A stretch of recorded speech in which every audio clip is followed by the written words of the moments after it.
Epic Games is not gonna sit around and be bullied by Apple or even Google. The real Battle Royale has started. Intro please.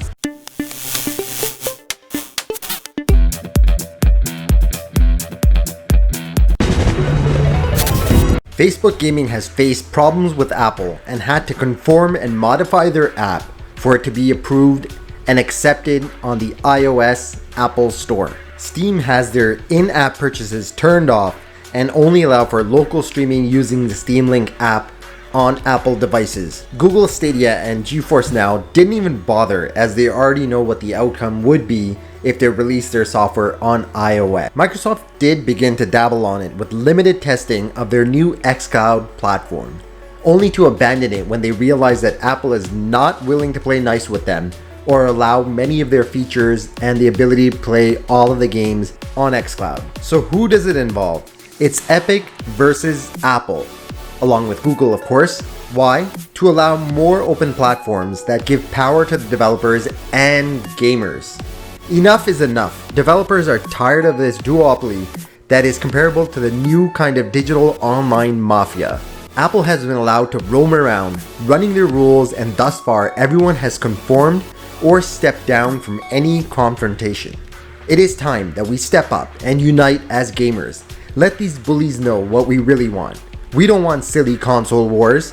The barriers should be broken and more cross-play games should exist. We should be able to play our game anywhere we want. No wait, no need to go into battle, no need to take out your sword or your shield, because Epic Games is going to do it for us and fight both of these companies. So what happened exactly? Epic Games sat back and watched the drama unfold between xCloud and Apple, which went nowhere. A few Twitter posts and some banter on why xCloud will not be available on iOS this September didn't really do much. Apple didn't care, and Microsoft just walked away from the fight. Now Epic Games has stepped in and has created some of their own drama between Epic and their Fortnite game against Apple and of course Google as well. Epic Games wanted a war and set things up in a way to launch the current fight that has already started. They purposely gave gamers a choice in Fortnite to either buy 1,000 V-Bucks and many of the other denominations using either the Apple Store payment method, which obviously was priced a lot higher, or using their Epic Direct payment system and pay a much lower price. For example, the 1,000 V-Bucks in US dollars using the Apple Store payment system was $9.99 compared to the Epic Direct payment $7.99 for the exact same thing. Whenever a purchase is made either on Apple device or Google, both of those two companies collect roughly up to about 30% from the developer. Now that's a huge amount of pay. And for what? To be listed online on some giant searchable database of games and apps? I mean, yes, they have to take a cut, but that's a little too high. Epic Games was fully aware that they would get shut down for doing what they did and wanted to poke the bear regardless. Epic set up the discount on iOS to display that the savings is passed directly down to the gamer. Keep in mind that at the same time, all you console gamers will also get discounts for purchasing V-Bucks as well. So what did Apple do?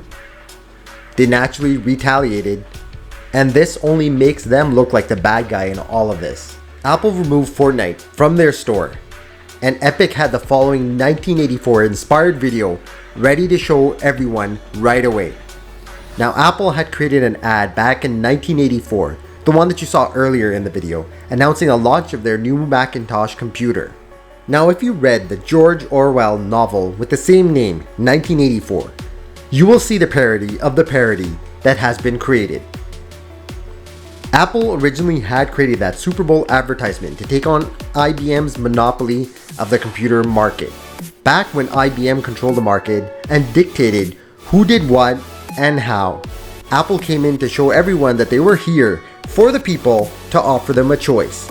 Epic is now doing the same thing to battle Apple's monopoly and their control in a somewhat of a similar way.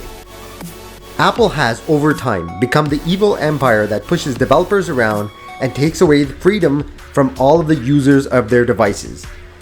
Even Google hasn't locked down Android as much. Originally, when Fortnite wasn't available in the Google Store, gamers could still at least download it online and sideload it onto their device.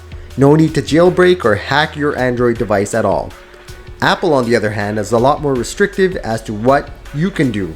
So if you really need to play on mobile, there will most likely be a way to continue to play Fortnite as you have before, even if it's not available in the Google Store, only on your Android device. At the same time, Epic has launched a lawsuit against them as well. Link in the description below.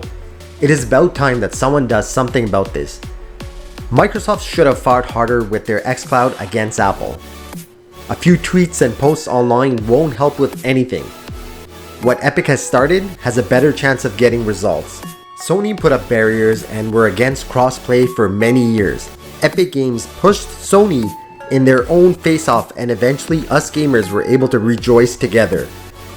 Crossplay was enabled on Sony's side, and is the reason all of you Fortnite gamers, regardless of if you have an Xbox, PC, Switch, PlayStation, or mobile, can all play together happily, along with the many other games that support crossplay with PlayStation and all of the other consoles and devices. So is Fortnite gone? No. It has been removed from the App Store. For those of you that already have it, you'll be able to continue to play the game until the next update. New users unfortunately cannot join in on the fun and will have to use another method to jump out of that battle bus. Apple is already being investigated for antitrust investigations in the European Union. Apple, start playing nice with everyone. Otherwise, eventually someone will come after you. Epic is already bringing a battle bus full of lawyers to this fight. This battle is expected to be a long one, as most antitrust cases take forever. Epic is not fighting for the rules to be bent for them. Tim Sweeney from Epic Games stated, "We're fighting for open platforms and policy changes equally benefiting all developers." Who will win? Many are hoping that Epic Games does, as it would bring about change in the industry, forcing the big behemoths like Apple and Google to change their practices. That's it for your quick gaming news flash. Keep on gaming, take care, see you all on the next one.